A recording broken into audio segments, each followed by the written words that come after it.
Puso, ano ang nararamdaman mo sa tuwing nakikita mo ang babaeng nagpapatibok ng puso mo? Dear Papa Dudut, kailan nga ba ang tamang panahon para sa pag-ibig? At sa tamang tao nga lang ba ito dapat maramdaman? Paano kung ang taong minamahal mo ay hindi ka gusto? At ang taong ayaw mo naman ang siyang habol ng habol sa'yo? Paano mo sasabihin sa isa na mahal mo siya at paano mo rin sasabihin sa isa na may mahal ka ng iba? It's complicated, ika nga nila.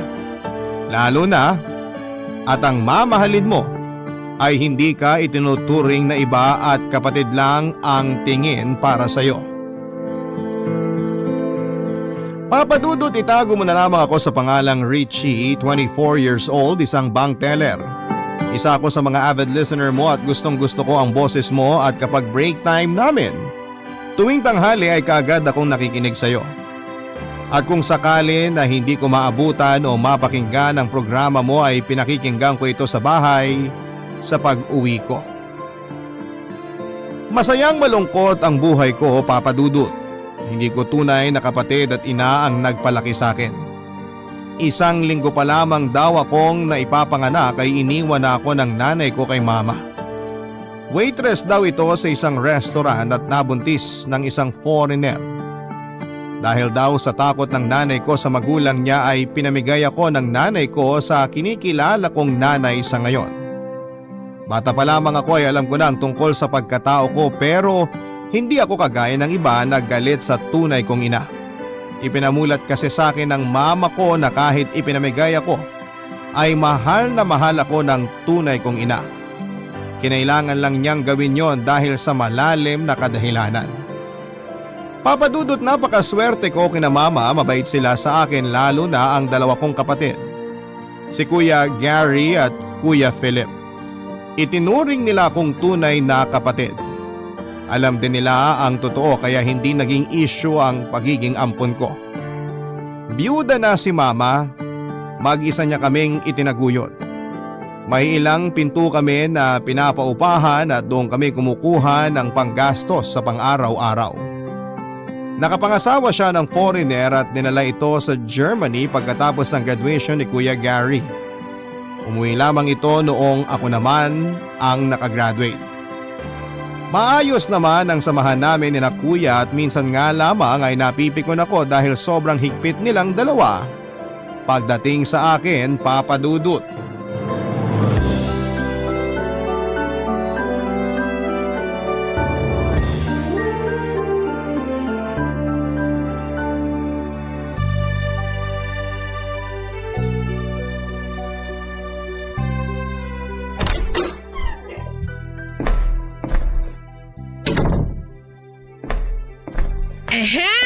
Kuya Gary, mukhang nakipag-date ka na naman ah. Hindi nagkayayaan lang kaming magkakaibigan. Tsaka wala namang maganda sa opisina eh. Ang mga babae ron kung di matanda may mga asawa na. Sus! Choosy ka lang siguro kaya ang tanda mo na wala ka pa rin girlfriend hanggang ngayon. Uy, bata pa ako 12 pa lang kaya ako. Baka tong si Kuya Philip ang matanda na. Baliw. Sige, ako nang matanda. At least ako may girlfriend. Eh ikaw, bata nga, wala naman chicks. Teka sandali.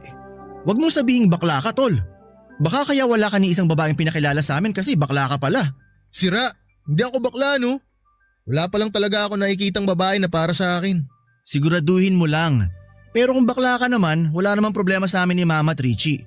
Mas matutuwa pa nga siguro si Mama kung bakla ka eh. Oo nga kuya, umamin ka na. Maigi na yung ikaw na magsasabi sa amin ng totoo kaysa sa iba pa namin malalaman. Tigilan niyo nga ako. Nga pala, Kuya Philip, sabi ng kaopisina ko aakyat daw siya ng ligaw sa akin. Okay lang ba? Hoy, hindi pwede. Ano ba yan, Kuya Gary? Wala akong balak gumaya sa'yo ha. Gusto ko rin magka-boyfriend tulad ng normal na babae. Wala akong balak tumandang dalaga. Kung gusto mong tumandang binata, ikaw na lang, wag mo kong idamay. Sige, dalhin mo dito sa bahay para makilala namin. Salamat, Kuya Philip. Kuya, bata pa si Richie, hindi pa dapat ligawan yan. 24 na si Richie, Gary. Hindi na bata yan. Isa pa, tapos na naman siya sa pag-aaral. Kaya wala akong nakikitang masama doon. Paano kung lokohin lang siya? O kaya naman babaero yung lalaking yun? Hoy Richie, ituro mo muna sa akin yung lalaking yun bago mo papuntahin dito. Gary, pwede ba? Hayaan mong kapatid mo. Buti nga hindi siya sakali nililigawan. Maganda ang kapatid natin, kaya natural lang naligawan yan. Hayaan mo nga siya. Basta, hindi pwede. Ipakilala mo muna sa akin yung lalaking yun. Si Kuya Gary naman ang OA Kaya tuloy kahit nung high school at college ako walang makapanligaw sa akin. Paano? Lagi mo na lang kasing tinatakot.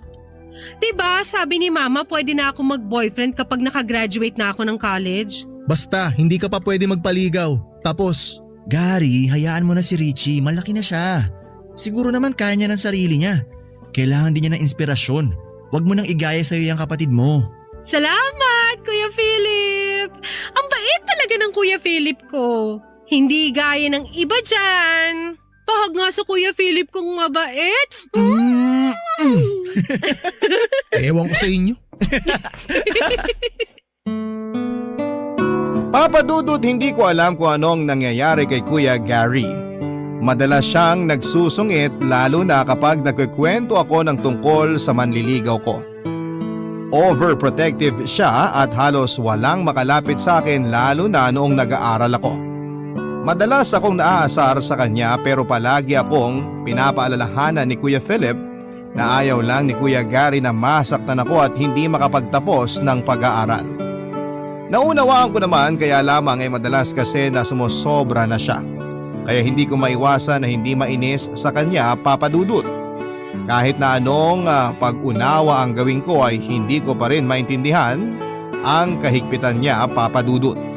Malayong malayo ang ugali niya kay Kuya Philip. Hindi ito mahigpit at palagi lamang nagpapayo. Kaya siguro mas close ako kay Kuya Philip kesa kay Kuya Gary.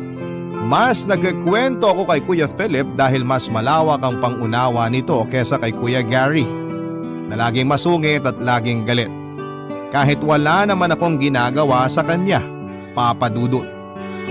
Nalaman ko sa kasama ko sa trabaho na kinausap ni Kuya Gary ang lalaking nagbabalak na manligaw sa akin. Binawalan daw itong pumunta sa bahay namin, bagay na pinagtataka ko. Alam kong narinig niya ang sinabi ni Mama bago umalis na kung sakali na may manligaw sa akin ay ayos lang. Basta sa bahay pupunta at ipapakilala sa mga kapatid ko. Kaya nagtataka ako sa kakaibang ugali ni Kuya Gary. Naguguluhan man ako sa ugali ni Kuya, Papa Dudut, ay minabuti ko na kausapin na lamang si Kuya Philip. Sinabi ko sa kanya na kausapin ng masinsinan si Kuya Gary para hindi na niya ulitin ang ginawa niyang pagkausap sa manliligaw ko. Sinadya kong huwag munang umuwi ng maaga para makapag-usap silang dalawa. Namasyal muna ako, Papa Dudut. Sawang-sawa na kasi ako sa kahigpitan ni Kuya Gary at natatakot ako na baka iyon pa ang dahilan sa hindi namin pagkakaunawaan in the future.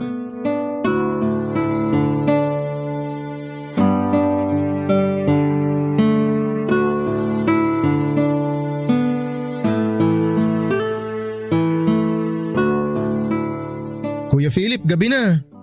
Bakit wala pa si Richie? Dapat kanina pa siya nandito Nagpaalam ba siya sa'yo? Oo, nagpaalam siya sa akin. Dadaan daw sila sa mall nung kasama niya sa trabaho. May bibilhin lang daw. Mamamasyal o makikipag-date? Tol, hayaan mo na yung kapatid natin. Malaki na yun, ano ka ba? Alam na nun ang ginagawa niya. Paano kung mapahamak siya? May magagawa ka ba? Kuya, alam mo naman na sa panahon ngayon delikado na ang lumabas-labas. Paano kung mapahamak siya? Kung makidnap siya? Huwag kang ang OA. Talo mo pa nagsiselos na boyfriend. Teka, huwag mong sabihin may gusto ka kay Richie. Wala akong gusto sa kanya. Ayoko lang mapahamak ang kapatid ko. Umamin ka sa akin. Kapatid mo ako. Wala dito si Mama. Kaya kung may problema dapat akong unang makaalam. Uy kuya, ano ka ba? Wala nga akong gusto sa kanya. Nagtataka kasi ako Maganda ang kapatid natin, tisay, matangkad. Pero ni isa walang nangahas manligaw sa kanya nung high school at college. Hindi kaya ikaw ang dahilan? Masisisi mo ba ako kung sakaling magkagusto nga ako sa kanya? Ikaw na rin ang nagsabi, maganda siya.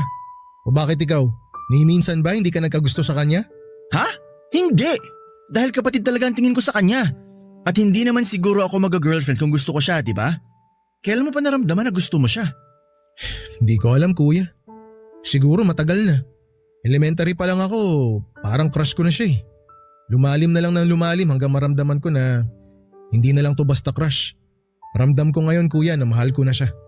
Sinubukan kong pigilan pero hindi ko kaya. Mahal na mahal ko talaga siya. Ngayon pa lang kalimutan mo nang nararamdaman mo para sa kanya. Hindi magandang tingnan. Kapatid natin siya. Alam natin pareho na hindi natin siya tunay na kapatid kuya. Tsaka hindi ko kayang makita siya na may kasamang iba. Nagsiselos ako tuwing malalaman ko na may nagkakagusto sa kanya. Sa tuwing may naghahatid sa kanya. At oo, aaminin ko. Ako ang dahilan kung bakit wala ni isa na nangahas manligaw sa kanya. Dahil lahat sila tinakot ko. Lahat sila pinagbawalan ko. Walang pwedeng manligaw sa kanya dahil akin siya. Hindi siya sa'yo, Gary. Sa atin na siya lumaki at kulang na lang si mama na nagluwal sa kanya eh. Kalimutan mo nang nararamdaman mo para sa kanya. Hindi maganda kung sasamantalahin mo yun. Anong gusto mong gawin ko? Iwasan siya, ganon. Hindi ko gagawin yun kuya. Mahal ko si Richie at sasabihin ko sa kanya ang totoo. Nahihibang ka na ba? Alam mo na magagalit sa'yo ang kapatid mo kapag nalaman niya yan. Hindi ko nga siya kapatid kuya. Hindi ko siya kapatid. Kapatid mo siya. Yan ang itanim mo sa kokote mo. Ano na lang iisipin ni Richie kapag nalaman niya ang totoo? Na mapagsamantala ka. Alam mo na magagalit siya sa oras na sabihin mo sa kanya yan. Magalit na siya kung gusto niyang magalit. Ang mahalaga malaman niya ang totoo. Hirap na ako kuya. Mga bata pa lang tayo, alam ko na kung anong nararamdaman ko para sa kanya. Pinilit ko naman siyang iwasan eh.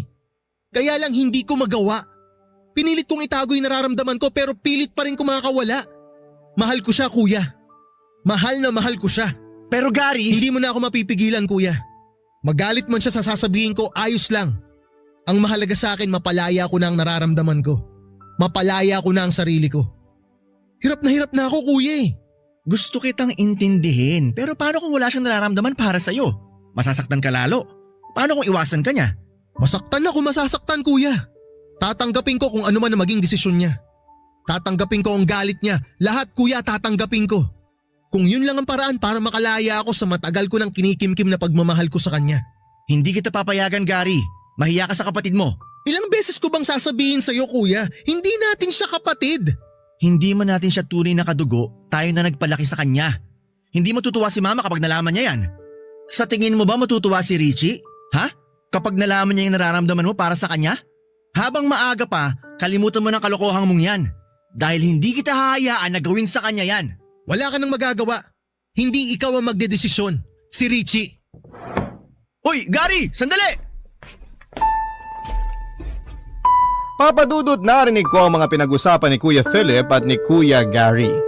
Nagulat pa si Kuya Gary noong lumabas ito. Tinanong ako kung may narinig ako pero nagkunwari akong walang narinig. Sinabi ko na lamang sa kanya na kadarating ko lamang at wala akong narinig. Papadudot gulat na gulat ako sa mga narinig ko. Hindi man lang pumasok sa isipan ko na may gusto sa akin ang kapatid ko. Kaya pala walang nangahas na manligaw sa akin dahil kay Kuya Gary. Hindi ko man lang nahalata yon at akala ko noon ay sadya lamang overprotective siya sa akin. Gulong-gulo ako ng mga sandaling yon pero mas pinili ko ang magkunwaring walang alam sa mga nangyari. Hindi ko alam kung paano ako kikilos kapag nakaharap akong muli kay Kuya Gary. Hindi ko alam kung paano ko siya kakausapin nang hindi ako nag-iisip na may iba siyang intensyon sa akin. Gusto ko siyang iwasan pero paano ko gagawin yon nang hindi sila nakakahalata na alam ko na ang katotohanan. Maaga ko nagising papadudot o mas tamang sabihing halos wala akong tulog. Hindi ako pinatulog ng mga nalaman ko. Mabait si Kuya Gary, matangkad at gwapo naman. Marami nagkakagusto sa kanya, nakaklase ko at ibang mga sections pero hindi ko talaga siya nagustuhan man lamang dahil kapatid talaga ang turing ko sa kanya. Kaya hindi ko pa rin maubos maisip na magkakagusto ito sa akin. Magkasabay kaming lumaki at madalas kaming nag-aaway at madalas niya akong inaasar. Kaya hindi man lang sumagi sa isipan ko na magugustuhan niya ako, papadudot. Barangay Love Stories. Barangay Love Stories. Naging komplikado ang sitwasyon naming tatlo. Palagi ko nang nakikita nag-aaway sina Kuya Gary at si Kuya Philip. Hindi nila alam na naririnig ko ang pinag-uusapan nila. Hindi ko alam kung matatawa ako o maiinis sa kanila. Pero pinili ko na lamang na manahimik para hindi lalong lumaki ang gulo. Pero hirap na hirap din ako dahil naiipit ako sa kanilang dalawa. Papadudot na aawa ko kay Kuya Gary dahil sa sitwasyon pero wala talaga akong nararamdaman para sa kanya.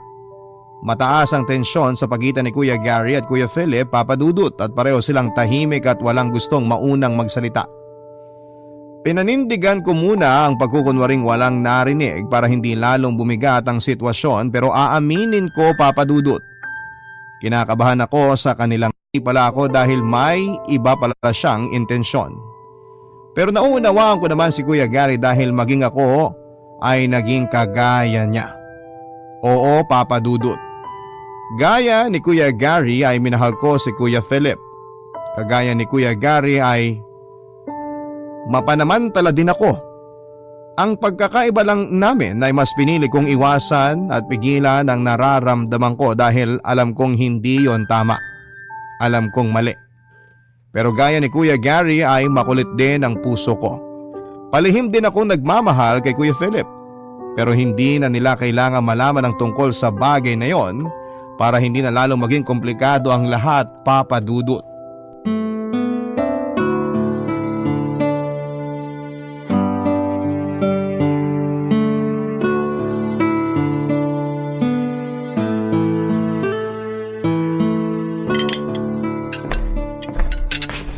Kuya Gary, andyan ka na pala.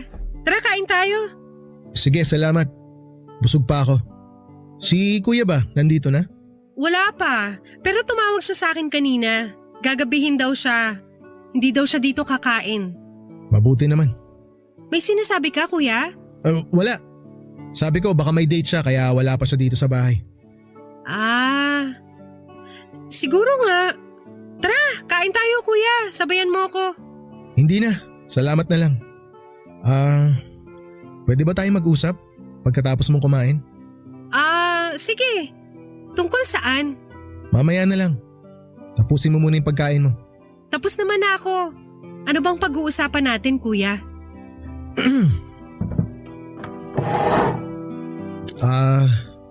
Kumusta ka sa trabaho mo? Okay naman, kuya. Minsan nakakapagod ang trabaho pero masaya naman ako. Ikaw, kuya, kumusta rin trabaho mo? Maaga ka yata umuwi ngayon. Wala ba kayong lakad ng mga barkada mo? Wala kaming lakad. Sinadya ko talagang umuwi ng maaga. Mabuti nga wala si kuya para magkausap tayo na maayos at walang istorbo. Nax, ang seryoso ng kuya ko ah. Ano bang napaka-importanteng pag-uusapan natin na hindi dapat malaman ni Kuya Philip? Baka mamaya magtampo yun at hindi natin siya sinali sa usapan. Hindi naman lahat ng pag-uusapan natin dapat alam niya eh. Kilala mo naman si kuya, di ba? Masyadong paka-elmero yun. Sus! Hindi ka pa nasanay kay Kuya Philip. Ganon naman talaga yun. Hayaan mo na. Ganon talaga pagpanganay. Minsan kasi kuya makulit ka rin eh. Richie, ayoko na siyang pag-usapan. Tungkol sana sa atin ang gusto kong pag-usapan nating dalawa. Ang seryoso mo kuya ha. Kinakabahan ako. Pero sige, sabihin mo nang sasabihin mo. Basta kuya, wag mo lang ako utangan ha. Wala pa akong sweldo. Hindi ako uutang. Ang gusto kong sabihin sa'yo Richie, mahal kita. Mahal din naman kita kuya eh. Kapatid kita kaya mahal kita. Mahal ko kayo ni Kuya Philip. Mahal kita hindi lang bilang kapatid. Mahal kita higit pa sa isang tunay na kapatid. Alam ko na hindi tama. Pinalaki tayo ni mama na hindi iba. Ipinamulat niya sa atin na kahit na hindi tayo tunay na magkadugo, dapat magturingan tayong magkakapatid. Pero anong gagawin ko? Hindi ko mapigilan ang nararamdaman ko eh. Pero kuya… Alam ko na magugulat ka kapag nalaman mo ang totoo. Pero gusto kong malaman mo na pinigilan ko naman ang nararamdaman ko para sa'yo eh. Pero hindi ko na kaya. Hirap na ako. Kuya, alam ko na masakit ang sasabihin ko pero kapatid lang ang tingin ko sa'yo. Hindi kita gustong saktan pero yun lang ang nararamdaman ko para sa'yo eh. Hindi kita kayang mahalin ng higit pa ron. Dahil ba si Kuya Philip ang gusto mo? Richie, hindi ako bulag. Alam ko na gusto mo si Kuya. Gusto mo siya ng higit pa sa isang kapatid. Pero gaya ko, pinipigilan mo lang din ang sarili mo. Hindi totoo yan! Wala akong gusto kay Kuya Philip! Talaga? Hindi ako manhid, Richie. Bakit? Ano bang meron si Kuya Philip na wala ako? Ewan ko sa'yo! Wala naman pala tayong mahalagang pag-uusapan. Mabuti pa matulog na lang ako. Itulog mo na lang rin yan, Kuya Gary. Sige, mauna na ako sa'yo. Maaga pa ako bukas. Teka, Richie, sandali. Good night, Kuya.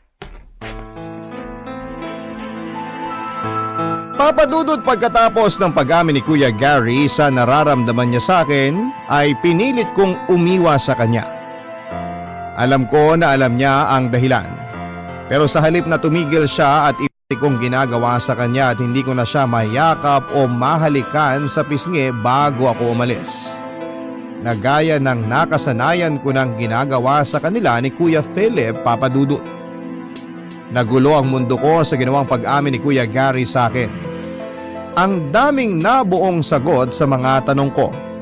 Kaya pala ganoon na lamang ang pagprotekta niya sa akin ni Kuya Gary, kaya pala sobrang higpit si Kuya Philip at mas mabait kumpara kay Kuya Gary.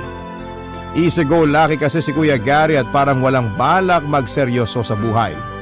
Samantalang si Kuya Philip naman ay seryoso at responsableng tao. Alam ko kung gaano kahirap ang nararamdaman ni Kuya Gary ngayon.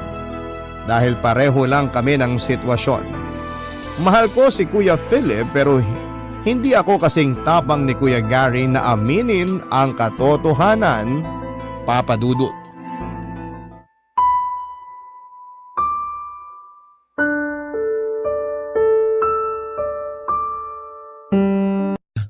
Pero parating na yun. Nagpaalam siya sa akin kanina na gagabihin siya. May pupuntahan daw sila ng kaibigan niya. Bakit mo pinayagan? Matanda ng kapatid mo. Alam na niya kung anong ginagawa niya. Good evening, mga kuya. Hoy, bakit ngayon ka lang? Lumabas kasi kami ng mga kaibigan ko. Nagpaalam ako kay Kuya Philip kanina. Sa akin hindi ka nagpaalam. Ano ba ako sa bahay na to? Tau-tauhan? Hindi naman sa ganun, kuya. Kaya lang sanay naman ako na kay Kuya Philip lang nagpapaalam. Isa pa, alam ko naman na hindi mo ko papayagan eh. Yun na nga eh. Pag si Kuya pumayag, hindi ka na nagpapaalam sa akin. Palibhasa kasi hindi mahalaga sa inyong dalawa ang opinyon ko. Hindi mahalaga sa inyo kung anong sasabihin ko dahil kayong dalawa lang naman na nagkakaintindihan eh. Mamaya saan pa mapunta ang usapan na yan eh? Sige na, magbibihis muna ako. Eto kasing kuya na ipinagmamalaki mo eh. Akala mo kung sinong santo. Eh baka nga nagsiselos din to kapag may ibang lalaki naman niligaw sa'yo. Kasi may gusto din sa'yo tong si Kuya Philip. Hindi ba kuya? Hoy! Hindi ako kagaya mo. Mahal ko si Richie bilang kapatid. At isaksak mo yan sa kokote mo. Isaksak mo sa kokote mo na hindi iba sa atin si Richie. Kapatid natin siya. Hindi ko siya kapatid! Nasasabi mo yan sa harap ng kapatid mo? Hindi ka na nahiya. Ni minsan hindi ko inisip na hindi natin siya kadugo. Yan ang ipinamulat sa atin ni Mama. Mahal ko siya kuya. Hindi bilang kapatid. At uulit-ulitin ko yon sa mukha mo. Palibhasa kasi, ikaw kahit may gusto ka na sa kanya, pinipilit mo pa rin itago dahil hipokrito ka! Duwag ka! Hindi ako duwag at hindi ako ipokrito. Hindi lang ako malisyoso kagaya mo. Maayos ang relasyon ko sa girlfriend ko. At hindi ko sisirain ang samahan namin dahil lang sa maling akala mo. Tumigil na kayo! Kung ganyan ka ng ganyan, Kuya Gary, mapipilitan ako umalis sa bahay na to. Tatawagan ko si Mama. Isusumbong ko kayong dalawa. Talaga? Isusumbong mo kami? Alam mo ikaw isa ka pa eh. Alam ko naman na gusto mo rin si Kuya Philip.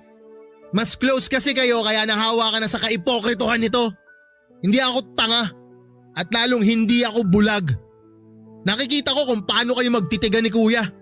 Alam ko kung anong nararamdaman mo para sa kanya dahil yan din ang nararamdaman. Walang kakwenta-kwenta pinag-aawayan nyo. Bukas na bukas kakausapin ko si Mama. Hindi pwedeng hindi niya malaman ang nangyayari dito. Diyan! Diyan ka magaling! Sumbong agad! Sip-sip ka kasi! Sige sabihin mo! Para ako na naman ang kontrabida. Hindi ako sipsip. Nagkataon lang na di ako tulad mo na gustong samantalahin ang sitwasyon na to. Matulog ka na bago pa kita patulan. Sumusobra ka na eh. Kahit kailan talaga Alam mo na. O ano? Puro ka naman talak eh. Ganyan lang naman ang alam mong gawin eh. Sumbongero ka na, mayabang ka pa. Masyado kang bait-baitan. Sobrang pabibo mo kay mama. Para ako na naman ng masama. Alam ko na yan. Style mo, bulok. Kapal na mukha mo.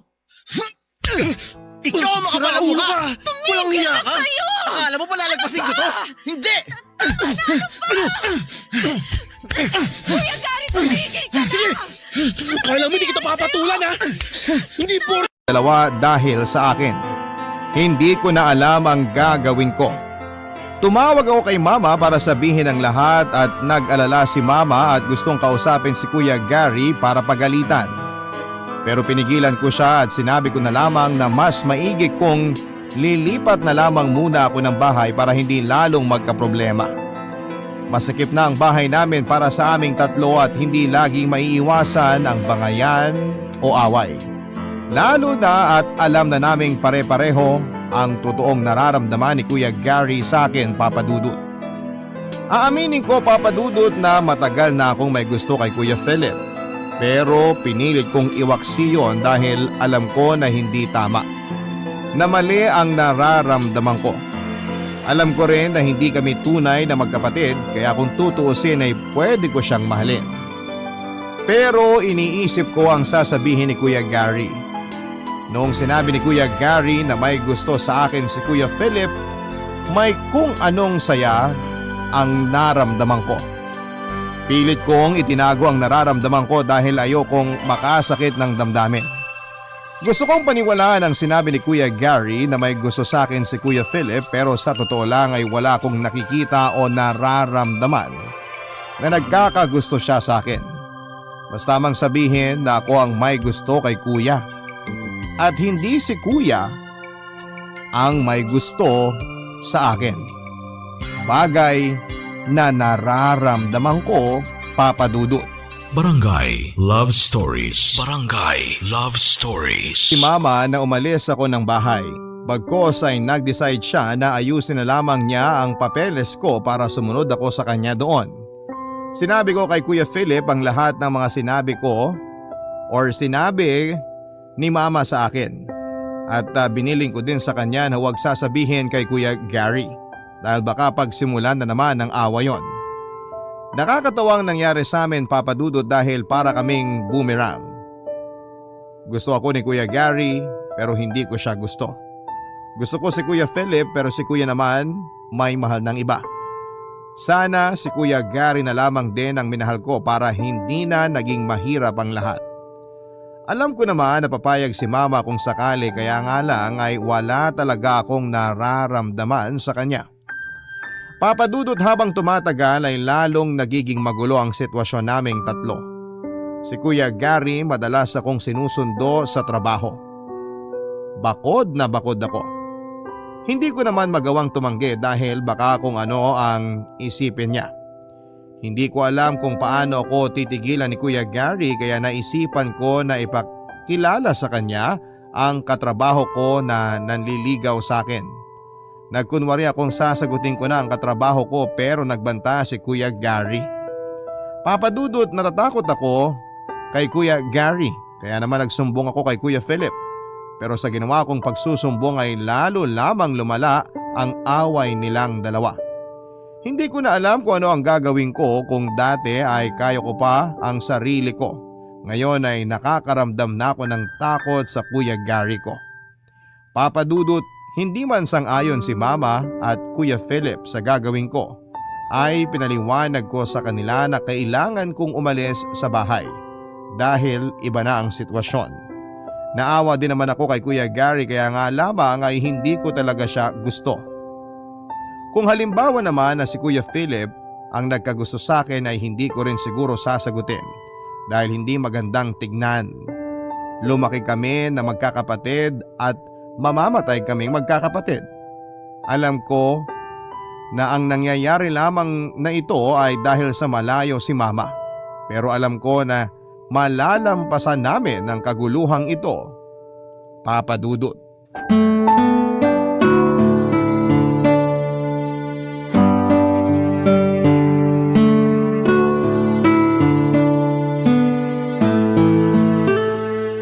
Pwede ba tayo mag-usap? Habang wala pang Kuya Gary mo? Tungkol saan, kuya? Sinabi sa akin ni Gary na may gusto ka raw sa akin. Maniwala ka kay Kuya Gary. Alam mo naman yun. Gumagawa na naman ng kwento para lang lalo tayong gumulo. Mabuti naman. Dahil ayoko nang dagdagan pa ang problema. Problema lang pala sa tingin mo kung totoo nga ang sinasabi ni Kuya Gary. Richie, kung totoo man yun ngayon pa lang pigilan mo na. Masasaktan ka lang. Sa'yo pa talaga nang galing yan? Ang yabang mo naman, kuya. Ano naman kung masaktan ako? Ang mahalaga alam mo ang nararamdaman ko. May girlfriend na ako. Bakit kuya? Porke ba may girlfriend ka na hindi na kita pwedeng mahalin? Richie, hanggat maaga kalimutan mo nang tungkol sa bagay na yan. Paano kung ayaw kong gawin ang sinasabi mo? Pwede ba wag kang makulit? Kay Gary mo na lang ibaling ang pagtingin mo. Tsaka wag mo nga ako pinaglololoko. Kuya, seryoso ko. Sa totoo lang, kung ikaw ang nagsabi na may gusto ka sa akin, baka pumayag ako. Wala talaga akong nararamdaman para kay Kuya Gary eh. Pero Kuya Philip, kung ang inaalala mo isisirain ko ang relasyon yung dalawa ng girlfriend mo, hindi ko gagawin yun. Nagkausap na uli kami ni Mama. Alam na rin niya ang tungkol sa nararamdaman ko para sa'yo. Pero hindi naman yun ganong kalala na kagaya ng kay Kuya Gary. Siguro, tama si Mama, baka kaya ako nagkakagusto sa'yo kasi hindi natin naranasan magkaroon ng ama. Tama si Mama. Kaya wag ka na mag-isip ng kung ano-ano. Sana si Kuya Gary makahanap na ng babae na para sa kanya. Kasi kung nagawa kong iwasan ang nararamdaman ko para sa'yo, malamang si Kuya magagawa niya rin yun. Siguro, sana. Pero baka hindi rin niya agad magawa. Dahil kita ko kung gaano kanya kamahal. Richie, kung sakali ba na hindi tayo lumaki magkakasama, palagay mo ba pwede mong magustuhan ng Kuya Gary mo? Ewan ko. Kasi kung yung nararamdaman ko ngayon ang tatanungin, baka hindi. Ewan ko ba kuya, mabait naman siya eh, kaya lang wala talaga akong nararamdaman para sa kanya. Alam mo, sa totoo lang, naawa ko sa Kuya Gary mo. Kasi sa sobrang pagmamahal niya sa'yo, nagagawa niyang manira ng tao. Alam mo ba na kinausap niya ang girlfriend ko at sinabi na bantayan ako dahil baka raw humanap ako ng iba. Grabe na talaga si Kuya Gary. Minsan hindi nag-iisip. Hindi naman siya dating ganyan eh. Kung may kakilala nga lang ako na pwede kong ireto kay Kuya, ginawa ko na. Kaya lang may mga asawa na yung mga kasama ko sa bangko. Ako din eh. Wala rin akong kakilala. Teka, bakit kaya wala pang kuya mo? Baka mamaya lasing na naman yun. Hayaan mo na lang muna si Kuya Gary. Baka nagtatanggalan ng kurta ng utak yun. Sana babalik na yung dati nating samahan, no? Para masaya na uli tayo. Wow! Mukhang seryoso usapan niyo ah. Anong ganap? Kayo na bang dalawa? Magsyota na ba kayo? Oh, lasing ka na naman. Hindi ako lasing. Nakainom lang. Congrats nga pala kuya. Ano? Sasabihin ko na ba sa girlfriend mo na may syota ka ng bago? Nakain na nito ni Richie? Ha? Natawagan ko na ba siya? Pwede ba kuya umayos ka? Hindi makitid ang utak namin ni Kuya Philip, alam namin kung saan kami dapat lumugar. Talaga? So ako makitid ang utak ko, ganon. Makitid ang utak ko dahil minahal kita. Yun ba ibig mo sabihin? Ha? Wala akong sinabing ganyan. Hoy, hindi ako tanga. Alam ko na yung mga galawang ganyan. Siguro may nangyari na sa inyo ni Kuya, no? Oh, Richie! Hindi ako kasing baba ng tingin mo, Kuya Gary.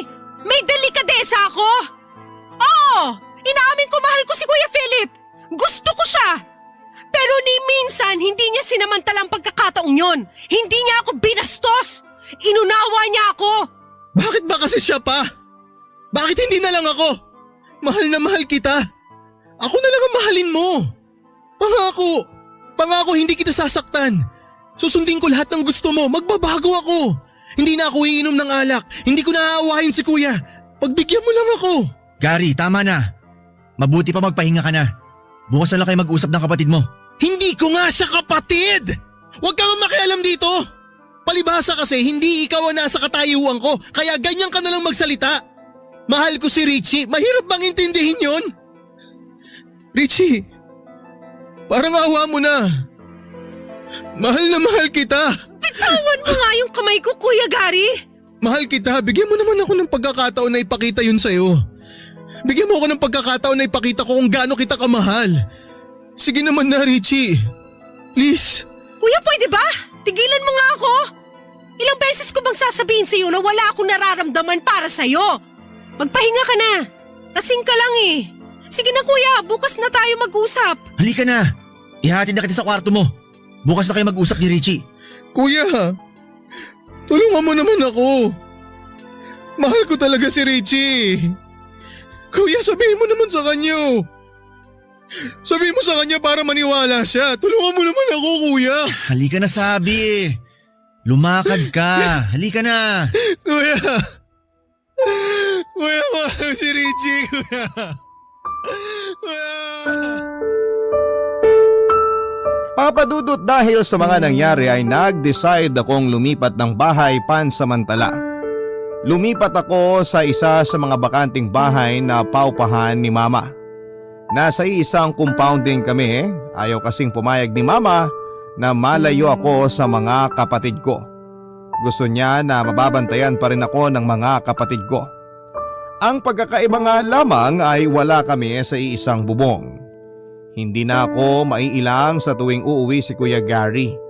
Makakakilos ako ng maayos na walang inaalalang tao. Kahit na hindi ko gusto na umalis sa bahay ay ginawa ko pa rin. Dahil alam ko na yun lamang ang paraan para makaiwas ako kay Kuya Gary. Papadudot palagi pa rin nakabantay sa akin si Kuya Gary. Natatakot man ako sa kanya ay hindi ako nagpapahalata. Madalas kong kausap si Kuya Philip at alam ko na lalong ikakagalit ni Kuya Gary kapag nalaman niya na nag-uusap kami ni Kuya Philip. Pero natatakot na ako kay Kuya Gary, Papadudot. At si Kuya Philip lang ang alam kong pwede kong takbuhan. Kahit na inamin ko sa kanya na mahal ko siya ay hindi niya yon sinamantala.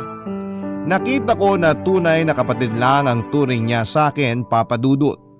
Matagal kong pinaglabanan ang nararamdaman ko kay Kuya Philip at napagtagumpayan ko yon. Maayos man ang pamilyang napuntahan ko, ay may mga pagkakataon na hindi ko pa rin maalis sa isipan ko ang tunay kong nanay. Kahit na sabihing masaya naman ako sa buhay ko ngayon ay parang may kulang. Parang bigla ko naisip kung ano kaya ang itsura ng nanay ko, kung nasaan na siya, kung ilan na ang kapatid ko. Ang daming tanong na biglang pumasok sa isipan ko tungkol sa tunay kong pagkatao. Pero hindi ko na inalam uli kay Mama ang tungkol sa tunay kong ina. Hindi raw ito nag-iwan man lang ng picture dahil katwiran daw nito ay para mukha na lang ni Mama ang isipin ko na nanay ko. At makakagulo lamang daw sa akin pagdating ng panahon kapag naisip kong hanapin siya. Ayaw daw nitong magkaroon ng anumang kaugnayan sa akin. Masakit sa akin, Papadudot, pero wala naman ako magagawa. Siguro ay tama na rin na wala na nga akong alam tungkol sa tunay kong ina para hindi na magulo lalo ang mundo ko.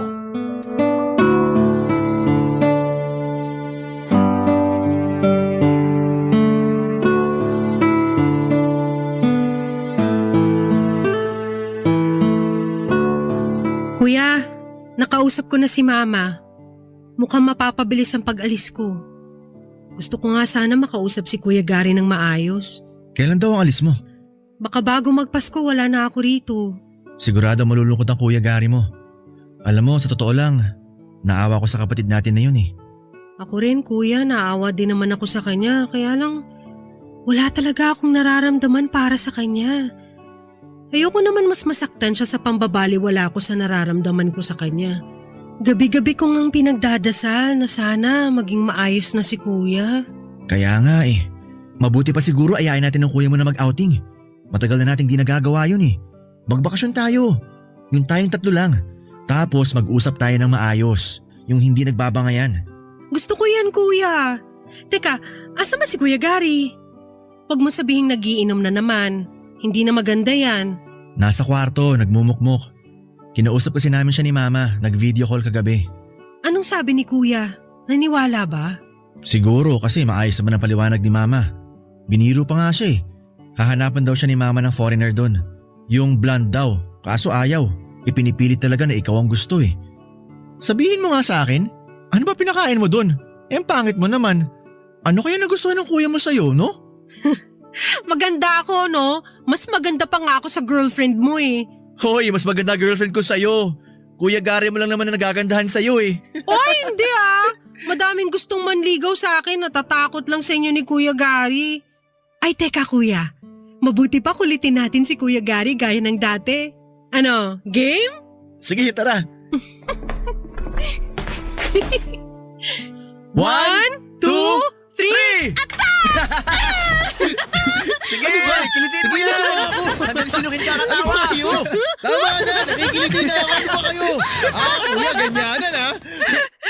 Aba, namamalo ka pa ng unan ha? Oh, yan ang sayo! Ang aga nyo naman mangulit kasi. Nananahimik yung tao rito eh. Namiss ka kasi namin. Masyado ka kasing seryoso nitong mga nakarang araw. Kaya napagkasunduan namin ni Richie na bulabugin ka.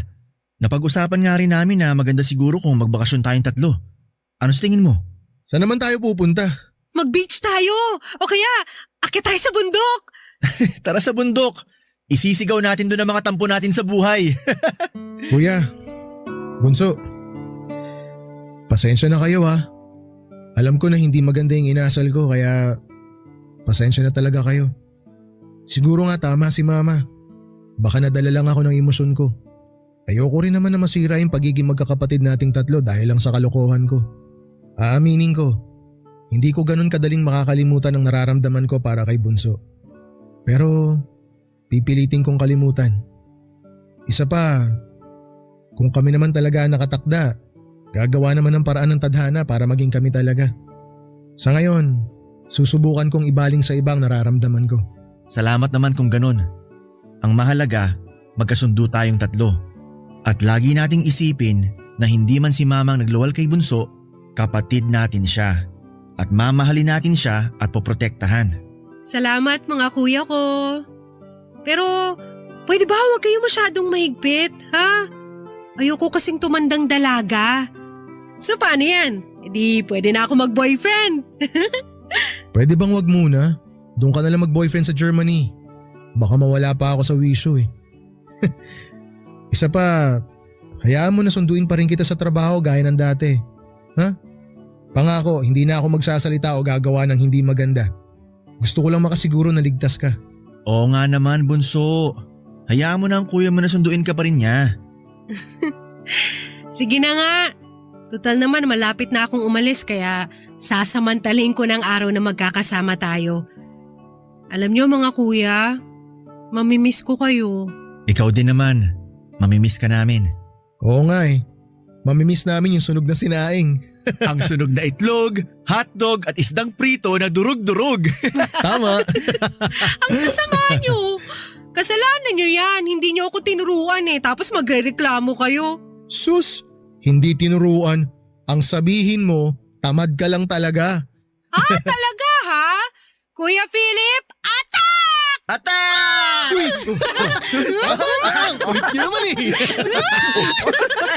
Papa Dudut, naging maayos ang samahan naming magkakapatid. Palagi pa rin pinapaalala ni Mama sa amin na magmahalan kaming tatlo dahil magkakapatid kami. Huwag daw naming kakalimutan na magrespetuhan sa isa't isa at magdamayan kung may problema. Papa Dudut, masasabi ko na napakabuti ng mga taong kumupkop sa akin. Nagkaroon man kami ng matinding problema sa bandang huli ay kami rin ang lumutas at nagdamayan. Papa Dudut, nandito na ako ngayon sa Germany. May boyfriend na rin po ako. Si Kuya Philip naman ay nagpakasal na rin sa girlfriend niya at nagkaanak sila. Nagbabalak din silang bumisita dito sa amin ni Mama at si Kuya Gary naman ay may asawa na rin. Kaklase ko noong college ang napangasawa niya. Nakakatuwang isipin na sa kabila ng pinagdaanan naming magkakapatid ay naayos namin ang aming samahan. Nakabuo kami ng sari-sarili naming buhay nang hindi na iniisip ang nakaraan. Mapag-uusapan man ay tinatawanan na lamang naming magkakapatid yon at iniisip na parte na sadya sa buhay ng magkakapatid ang mga mabibigat na pagsubok. At ito ang nagpatatag lalo ng aming samahan. Papa Dudut, hindi ko na rin po hinanap ang tunay kong ina at hindi ko na inalam ang mga bagay tungkol sa kanya. Alam ko na kahit sabihin sa akin ni mama na ayos lang na hanapin ko siya ay masasaktan pa rin siya. Alam ko na may bahagi sa pagkatao ko na kulang dahil sa pinagmulan ko. Pero napupuna naman yon ni na mama at ng dalawa kong kuya na mabait. Hahayaan ko na lamang na ang panahon ang gumawa ng paraan para magkita kami ng tunay kong ina. At kapag nakita ko siya o nakilala, Papa Dudut, magpapasalamat pa ako sa kanya dahil tamang pamilya ang napagbigyan niya sa akin. Maraming salamat po sa pagbasa ng aking liham at sana'y kapulutan po ng aral at maging inspirasyon sa lahat ang aking kwento. Matuto tayong magpasalamat sa mga biyayang natatanggap natin sa bawat araw. Magmahalan tayong magkakapatid at magdamayan. Itaas natin ang isa't isa at huwag nating ibagsak kapag umangat ang iba. Lagi nating tatandaan na pamilya lang natin ang matatakbuhan natin sa oras na binabayo tayo ng matinding problema. Ang inyong forever kapuso at kabarangay, Richie. Barangay Love Stories.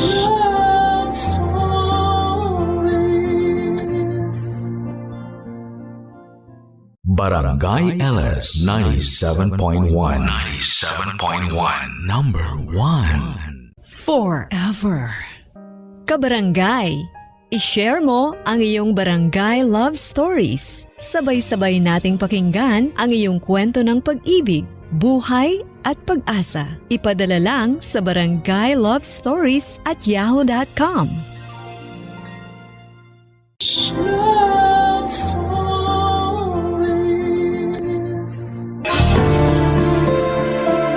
Walang perpektong pamilya at wala ring perpektong magulang.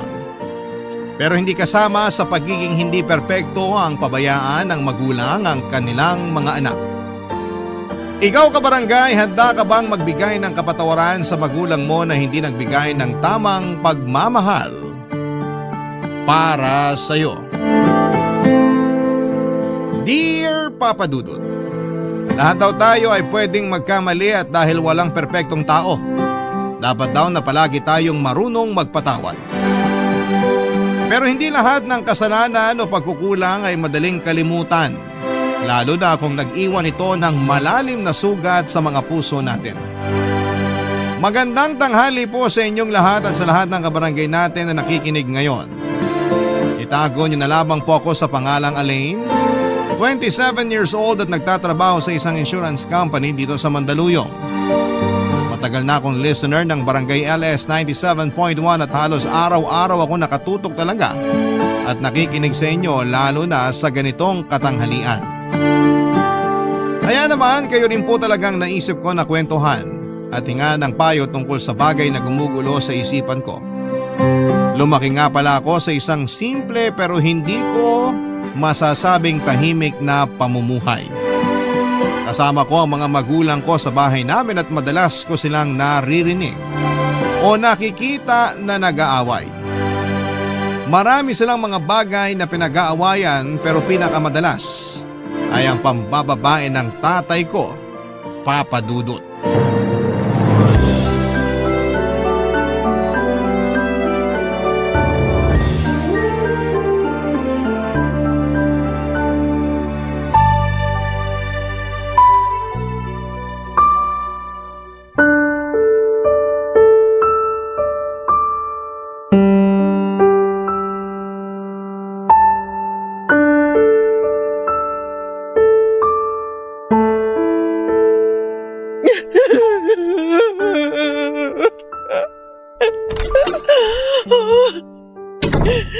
Nay, ano pong hapunan natin? Nagugutom na po kasi ako, tsaka... Nay? Umiiyak po ba kayo? Nay, ano po nangyari? Bakit po kayo umiiyak? Alain, ang tatay mo. Wala na siya. Umalis na siya. Iniwan niya na tayo. Ano pong ibig niyong sabihin na iniwan niya na tayo? Umalis siya kanina at dinala niya na mga gamit niya. Ha? Pero bakit po yung ginawa ni tatay?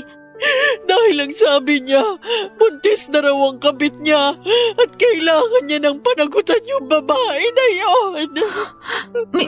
May kabit na naman po si tatay? Oo, Alain. Matagal ko nang alam yon at hindi ko lang sinabi sa'yo kasi ayokong masira ang atensyon mo sa pag-aaral. Matagal nang gustong makipaghiwalay sa akin ang tatay mo pero nakiusap lang ako sa kanya na huwag niya tayong iwanan. Na okay lang sa akin kahit may kabit siya. Basta uuwi pa rin siya dito sa bahay natin. Sabi ko naman po sa inyo dati pa eh. Na kung hindi na kayo masaya kay tatay, okay lang po sa akin na maghiwalay na kayo. Pero bakit naman po pumayag pa kayo na lokohin niya kayo ng paulit-ulit? Dahil ayoko kang masira ang pamilya na to. Hindi mo ba naiintindihan yon? Gusto kong manatili tayong buo sa bahay na to. Kahit alam niyo na hindi na kayo mahal ni tatay? Oo! Ayos lang sa akin ang lahat basta magkakasama tayo. Ayos lang talaga sa akin. Kaya hindi ko maintindihan kung bakit kailangan pa tayong iwan ang tatay mo. Tanggap ko naman kahit nalaman kong buntis na ang kabit niya. Sinabi ko sa kanya na ayos lang kahit... Nay, naririnig niyo po ba yung sinasabi niyo? Ayos lang po talaga sa inyo kahit nabuntis ni tatay ang kabit niya? Wala na po ba talaga kayo natitirang respeto para sa sarili niyo? Hindi mo kasi ako naiintindihan, Alain. Nay, mahal ko rin naman po si tatay. Pero hindi na po talaga tama ang ginagawa niya sa inyo. Kaya wala na rin ako nakikitang dahilan para mahalin at irespeto ko pa siya bilang tatay ko. Huwag mo gang sabihin yan! Tatay mo pa rin siya! Kung marunong siya magpakatatay, hindi siya aalis ng bahay na to. Hindi niya kayo lolokohin.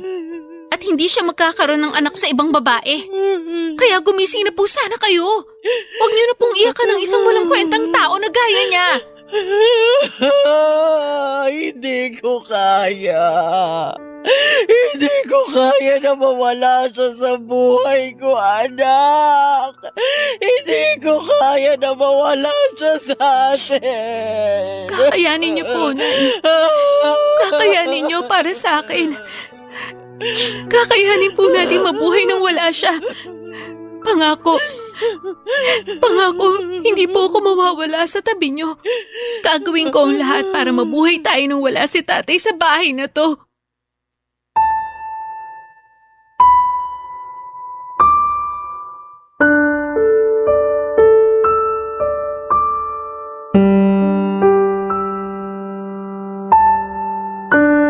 Papadudot, hindi yun ang unang beses na ng babae si tatay pero yun ang unang beses na iniwan niya kami para sa ibang babae.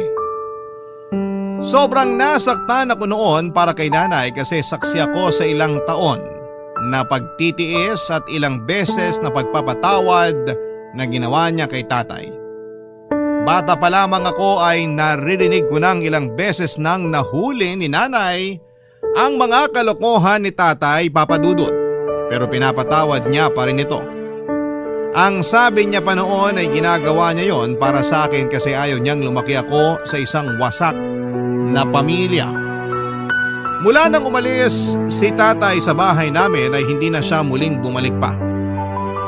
Minsan nga ay uuwi ako sa bahay namin nang wala pa si nanay tapos ay malalaman ko na lamang na pinuntahan pala niya si tatay at pinakiusapan niyang umuwi na ng bahay namin.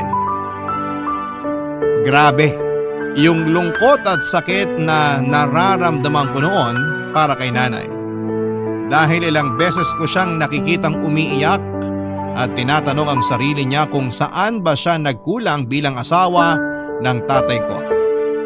Pero sinabi ko kay nanay na hindi namin kailangan na ipilit ang mga sarili namin kay tatay. Kung ayaw na niya talaga sa amin ay kakayanin namin na mabuhay nang wala siya. Doon ako nagsimula na maging working student. Pinilit kong igapang ang pag-aaral ko at ilang pangangailangan sa bahay. Kaya lang ay nagkasakit naman si nanay at kinailangan namin ng pera dahil na-confine siya sa ospital. Labag man sa loob ko.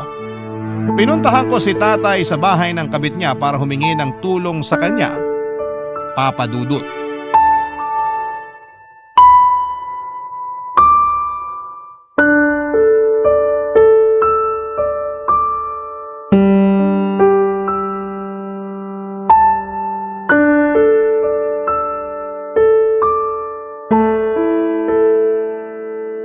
Tao po! Tao po! Tay, nandito po ba kayo? Tao po! Oh, Alain, anong ginagawa mo dito? Tay, gusto ko po kasi kayo makausap. Paano mo nalaman kung saan ako nakatira? Nakita ko po sa maliit na notebook ni nanay na palagi niyang dala kapag umaalis siya ng bahay. Bakit ka ba nandito? Kailangan ko po kayo makausap, Tay. Umalis ka na dahil wala naman tayong dapat pag-usapan. Kailangan ko po ng tulong niyo, Tay. Nasa ospital po si nanay at kailangan na maoperahan siya agad. Hindi ako doktor kaya bakit ako pinuntahan mo? Dahil kailangan ko po ng pera at hihingi po sana ako ng tulong sa inyo. Pasensya na pero wala akong pera kaya makakaalis ka na. Tay, nakikiusap ako.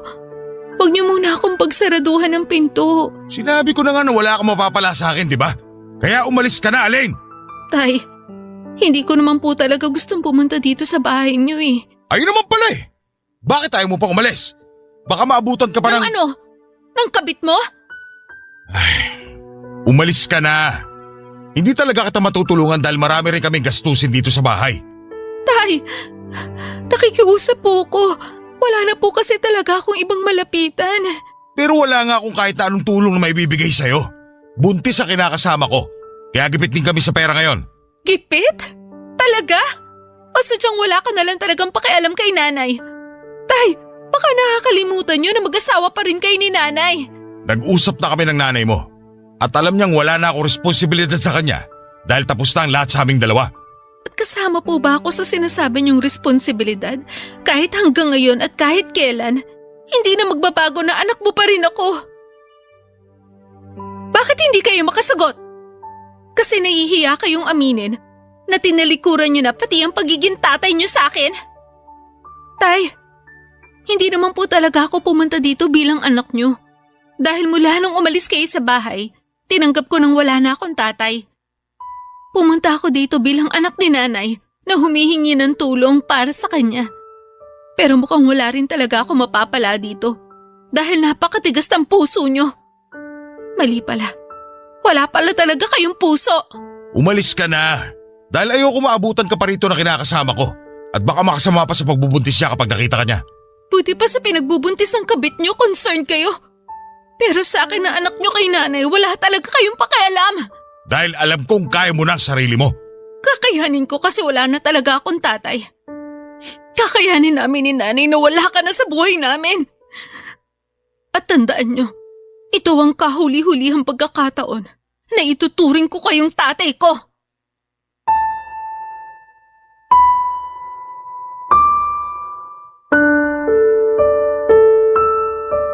Papadudot nang sabihin ng doktor noon na kailangan na maoperahan si nanay sa lalong madaling panahon ay hindi na ako masyadong nakapag-isip noon.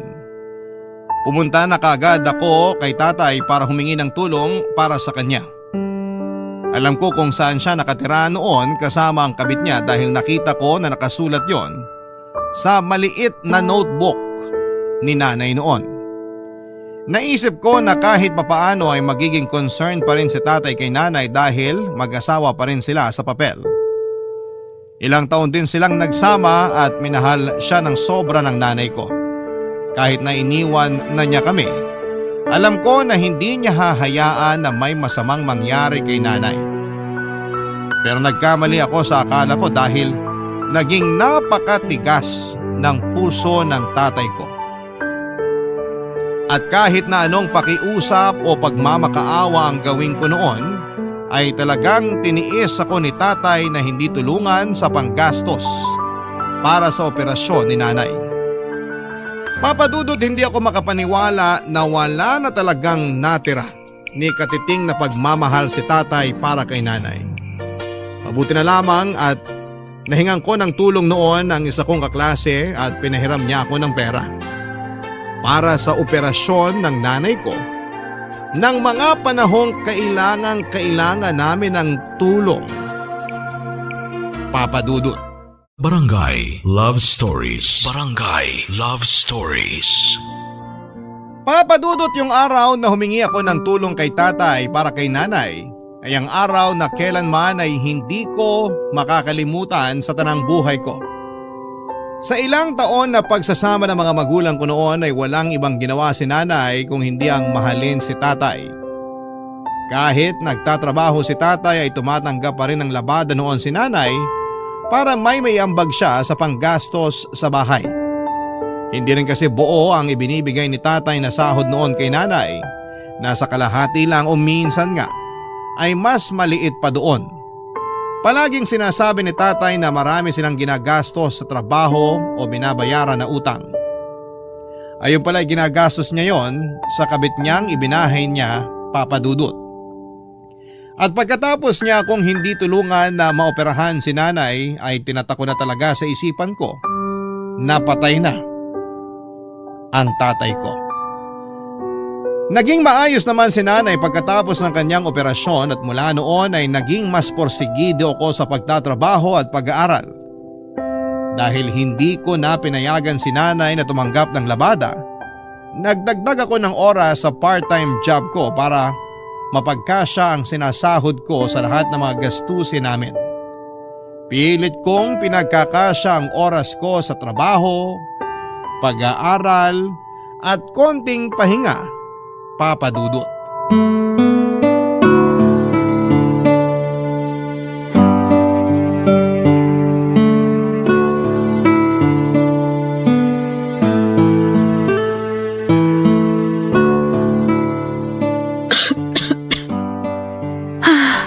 Ang hirap naman itong nire-review ko.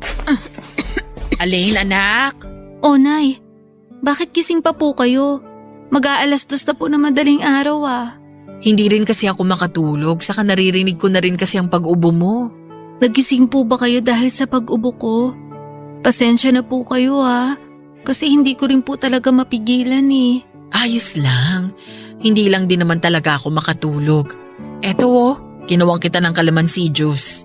Naku, salamat po. At yan po talaga ang kailangan ko. Sakto kasi dito niyo pa tinimpla sa paboritong tasa ko. Siyempre naman, alam ko na itong tasa rin ang gusto mong palaging iniinuman. Pero bakit ba hindi ka na lang muna magpahinga? Ilang araw ka na ring puyat at inuubo. Hindi po pwede kasi maaga rin po ang exam ko mamaya. Hindi ka na ba talaga matutulog? May oras pa naman po ako para umidlip. Kasi malapit na rin po ako matapos dito sa nire-review ko. Ang sarap po nitong kalamansi juice na ginawa nyo. Naku, mabuti naman at nagustuhan mo kasi alam ko na makakatulong din yan para hindi na masyadong mangati ang lalamunan mo. Malaking tulong po talaga to. Salamat po. Medyo gagabahin nga po pala ako ng uwi mamaya. Kasi magdadagdag po ako ng oras dun sa part-time job ko. Bakit naman magdadagdag ka pa ng oras sa trabaho? Nagpaalam po kasi yung isang katrabaho ko na hindi siya makakapasok mamaya dahil masama yung pakiramdam niya. Ako na po nag-volunteer na saluhin yung shift niya. Masama din naman ang pakiramdam mo, kaya dapat hindi mo na ginawa yun. Konting pahinga lang naman po ang kailangan ko pagkatapos ng klase ko. At saka, bayaran na rin po kasi ng bills natin para sa tubig at kuryente. Kaya kailangan ko rin po talaga magdagdag ng oras sa trabaho. Pasensya ka na anak ha. Wala na akong naitutulong halos dito sa bahay. Ano po ba yung sinasabi niyo, Nay? Halos wala na nga po akong ibang ginagawa dito sa bahay kundi mag-aral at magpahinga. Dahil lahat ng gawaing bahay inaasikaso niyo na po. Ayun lang naman kasi ang pwede kong gawin. Kasi ayaw mo na akong payagan na tumanggap ng labada. Kasi po baka makasama pa sa katawan niyo. Di naman ako magpapakapagod sa paglalaba, Alin. Kaya ko pang tumanggap ng labada para kahit papaano. Nay, pinag-usapan na po natin to, di ba? Oo na. Ang gusto ko po, nandito lang kayo palagi sa bahay. At kung kikilos man kayo, yung mga gawain lang dito sa bahay. Ayoko na po na masyado niyong pinapagod ang sarili niyo. Pero nahihiya na kasi ako sa'yo, anak. Tignan mo nga ang sarili mo, oh. Ang payat-payat mo na kasi palagi kang pagod at puyat sa trabaho at sa pag-aaral mo. Nag-diet lang po talaga ako, Nay. Hindi po to dahil sa pagod o puyat. Kaya wag po kayo masyado mag-alala sa akin. May konting ubo lang po ako ngayon pero ayos lang po talaga ako. Alam ko naman po na hindi talaga madali ang sitwasyon natin ngayon. Wag po kayong mag-alala. Gagawin ko po talaga ang lahat para makatapos ako sa pag-aaral. At mas magiging maayos ang buhay natin. Papa Dudut, ginawa ni nanay ang lahat para makatulong sa akin. Nung una nga ay ayaw niya pang pumayag nang sabihin ko sa kanya na huminto na siya sa pagtanggap ng mga labada. Ayaw niya raw kasi na maging pabigat sa akin. Sinabi ko kay nanay na kahit kailan ay hindi siya naging o magiging pabigat sa akin. Kaya sa huli pumayag na rin siya sa pakiusap ko na hindi na tumanggap ng labada. Pero kahit na hindi na tumatanggap si nanay ng labada ay grabe naman ang pag-aasikaso na ginagawa niya sa akin noon. Kapag nasa bahay ako ay sinisigurado ni nanay na may maihahanda siyang pagkain para sa akin. Inaasikaso niya rin ang mga gamit o uniform ko na para sa school o sa trabaho. At madalas na hinihintay niya pa akong makauwi ng bahay para sabay kaming kumain. Mga simpleng bagay na ginagawa niya pero sobrang na-appreciate ko talaga, Papa Dudut. Kaya naman para sa kanya din talaga lahat ng pagsusumikap ko noon na makatapos ng pag-aaral ko, Papa Dudut.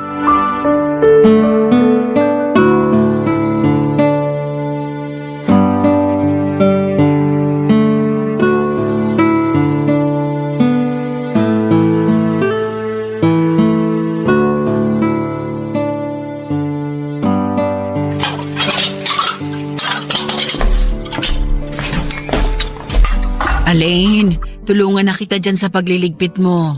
Ayos lang po, Nay. Patapos na rin po ako dito. Sigurado ka ba? Opo, kasi mga baso na lang naman yung binabanlawan ko dito. Okay. Sige, pero napagod ka ba kanina sa pag-aasikaso ng mga bisita para sa celebration natin ng graduation mo? Hindi naman po, Nay. Kayo nga po ang iniisip ko kasi alam ko na kayo mas napagod. Dahil sa mga ginawa niyong pagluluto ng mga pagkain para sa handa ko. Sabi ko naman po kasi sa inyo mag-order na lang tayo ng mga pagkain eh. Mas makakamura kasi tayo kung ako ang magluluto. At yun naman ang nangyari, di ba? Malaki ang natipid natin kanina dahil ang mura ng mga gulay at karne na binili ko.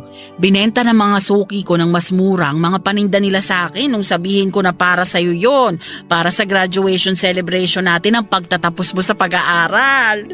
Talaga po, Nay? Oo. Nakakatuwa naman po sila. Sakto nga lang din po yung niluto nyo eh kasi konti lang yung mga bisita natin kanina. Sabi ko naman kasi sa'yo, imbitahan mo lahat ng kaklase mo para malaman nila kung gaano kasarap magluto ang nanay mo.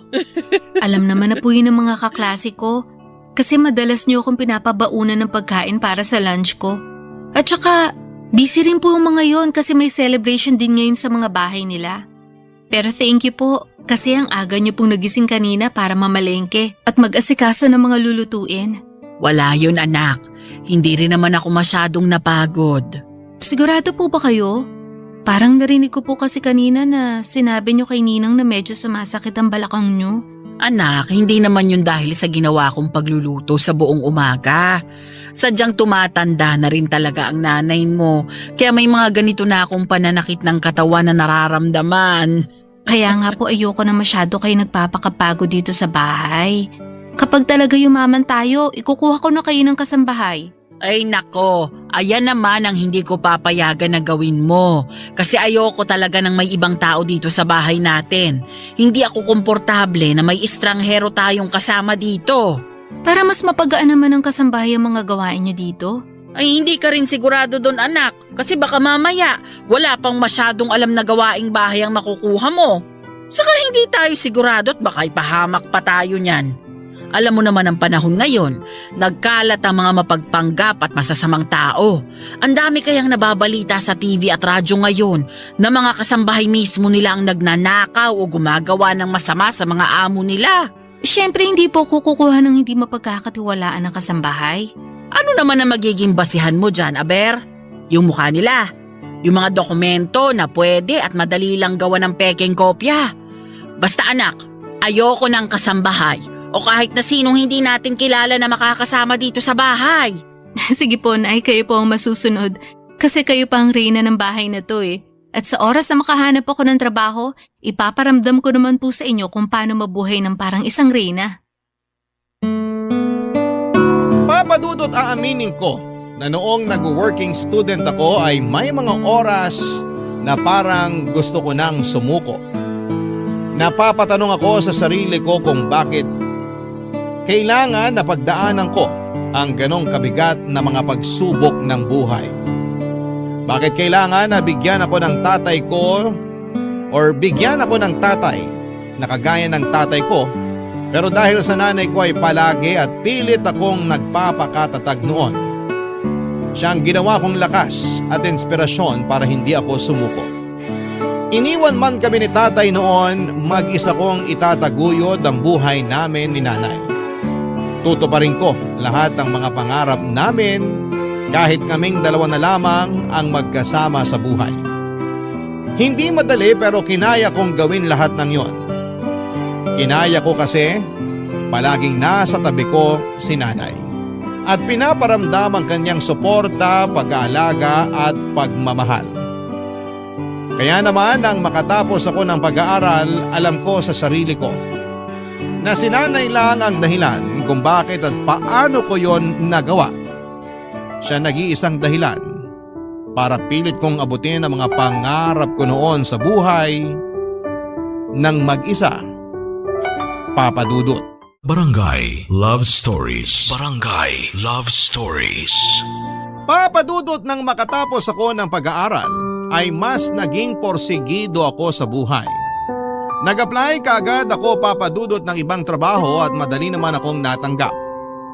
Nagpakitang gilas din talaga ako sa trabaho kaya naman mabilis akong na-promote. Unti-unti ay naramdaman kong gumagana ang buhay namin ni nanay. Hindi na kami nagigipit sa pera at hindi na rin kami masyadong nagtitipid pagdating sa mga gastusin sa bahay. Madalas na rin kaming kumakain sa labas kahit na walang okasyon noon.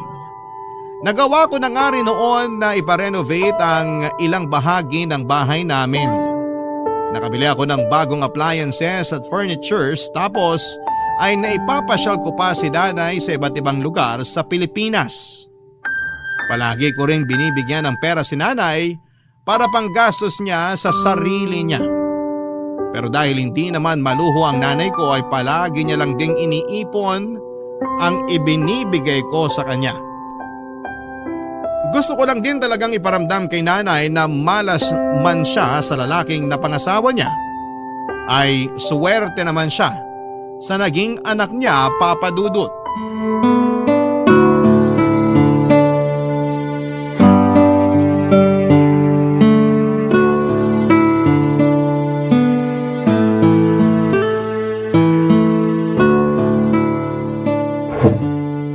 Ang ganda naman ng tasa na to. May nakadrawing pa talaga na sunflower sa gitna. Sana meron din akong ganitong tasa. Nay, nasa kusina po ba kayo? Nagugutom na rin po kasi ako kaya… Sino ka? Ay, hello po. Good evening po, Ate Aline. Sino ka at bakit kilala mo ko? Ako po si Abigail. Kapatid niyo po ako. Kapatid? Ano ba yung sinasabi mo? Tsaka ano ba yung ginagawa mo dito sa loob ng bahay namin? At sino nagpapasok sa'yo dito? Abigail, anak? Uy, Alain! Alain, nakauwi ka na pala. Tay! Tita! Buti po nakauwi na kayo.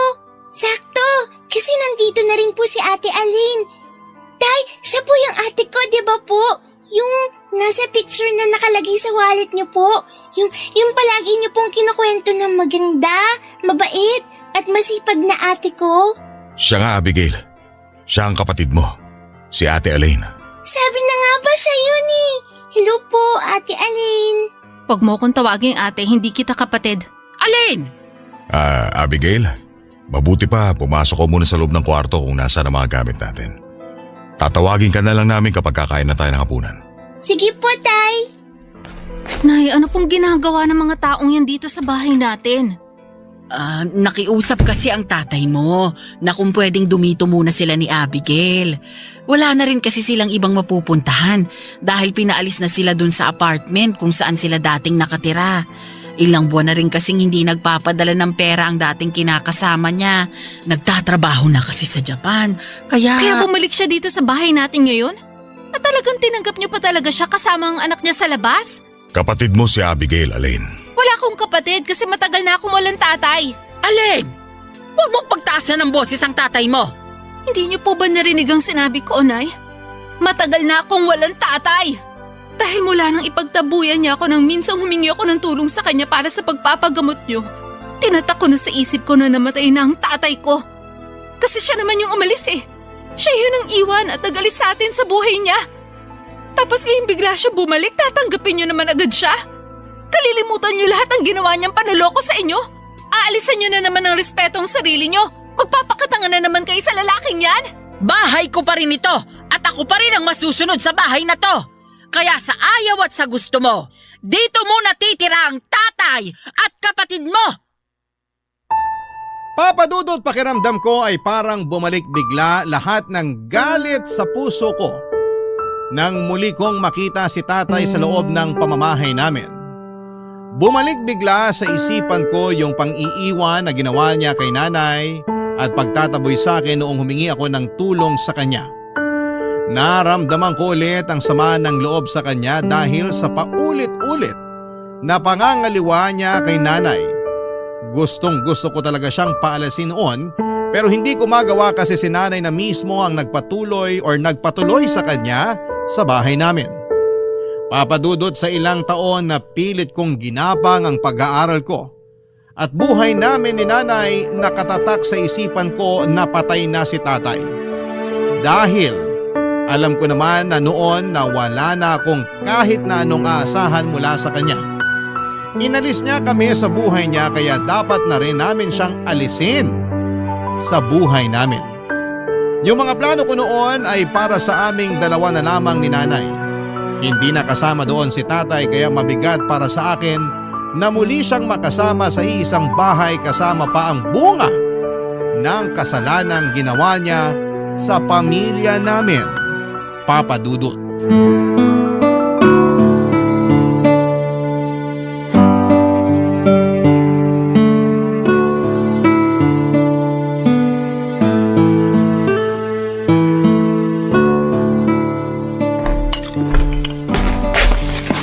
Tita, ano pong ginagawa niyo? Pinagtitimpla ko ng kape ang kapatid mo. Kasi hanggang dito sa bahay, nagtatrabaho pa rin siya kahit araw ng Sabado. Ang sipag nga po magtrabaho ni Ate Aline. Palagi na lang siyang nakaharap sa laptop niya.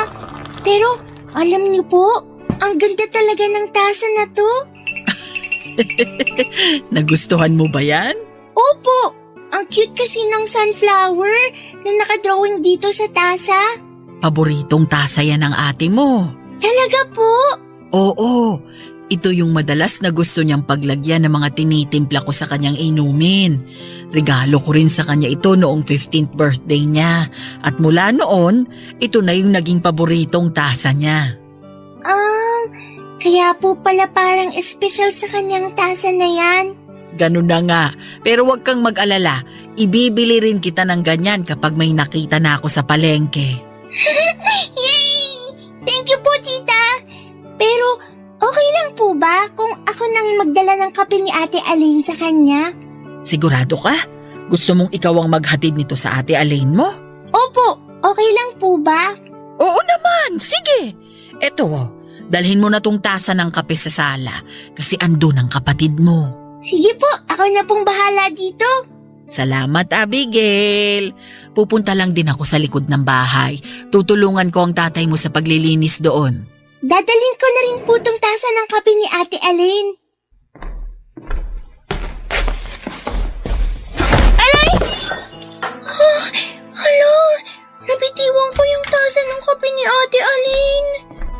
nababasag. Teka, paboritong tasa ko yan ah. Ate Aline, sorry po.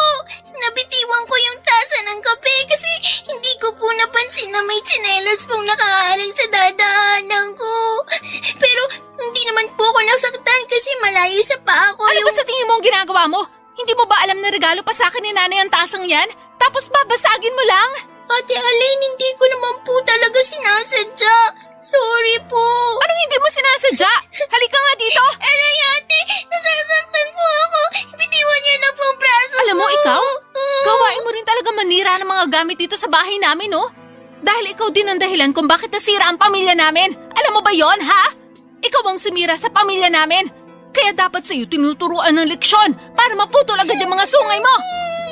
Aray ko, tama na po.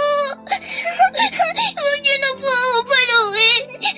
Tatay, tita, tulungan niyo po ako. Ayoko Ano bang nangyayari dito? Oh, Diyos ko! Alain! Anong ginagawa mo sa kapatid mo?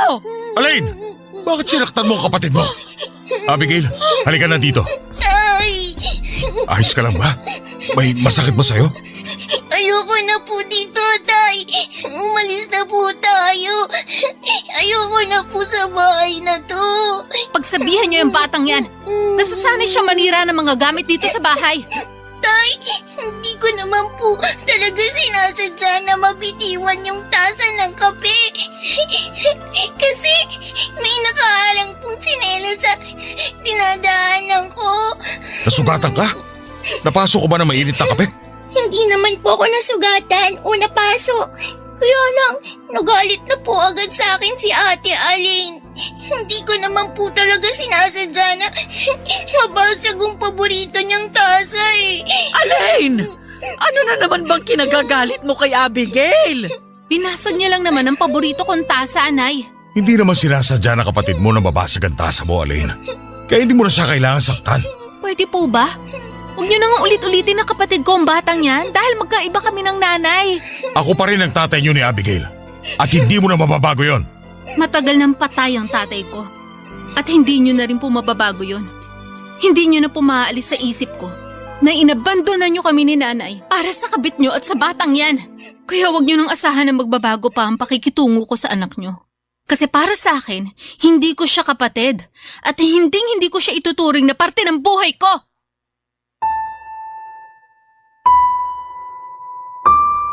Papa Dudut, tutol talaga ako sa muling pagbabalik ni tatay sa bahay namin tapos ay sinama niya pa ang anak niya sa kabit niya.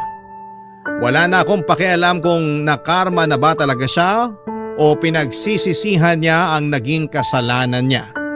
Dahil ilang taon siyang walang naging pakialam sa amin. Kahit sinabi niya na gusto niyang makabawi sa amin o sa akin na anak niya ay hindi na kailangan. Dahil hindi na maibabalik pa yung panahon na naghirap kami ni nanay ng dahil sa kanya. Matagal na pong patay si tatay para sa akin. Kaya wala na akong balak noon na makipag-ayos pa sa kanya. Maayos na kasi ang buhay namin ni nanay at hindi ko alam kung bakit kailangan niya pang pabalikin si tatay sa buhay namin. Pero kahit magkasama kami sa isang bahay ay hindi ko sila gaanong kinikibo ng anak niya. Walang dahilan para kausapin ko pa sila ng anak niya. Kaya naiinis ako kay nanay kapag nakikita ko na inaasikaso niya ang mga ito. Nung una nga ay pareho pa si tatay at Abigail na nasa bahay lang pero dahil sa pagpaparinig sa mga gastusin sa bahay ay muling nagtrabaho si tatay bilang barker sa malapit na sakayan ng jeep. Napakabigat din ang loob ko noon kay Abigail dahil siya ang bunga ng pagkakasalang nagawa ni tatay kay nanay. Alam ko na walang kasalanan ng bata pero hindi ko pa rin maalis ang bigat na nararamdaman ko para sa kanya. Hanggang ngayon ay nasa bahay pa rin namin sina tatay at Abigail at aaminin ko sa inyo Papa Dudut na hindi pa rin maayos ang pakikitungo ko sa kanila. Hindi nyo naman ako masisisi kung maging ganito ako sa kanila. Dahil sa mga pinagdaanan ko sa buhay. Nakakapagod, magalit, magdabog at magparinig. Pero hindi ko mapigilan ang sarili ko. Hindi ko mapigilan dahil ilang taon akong nahirapan ng dahil sa kapabayaan ni tatay sa amin noon.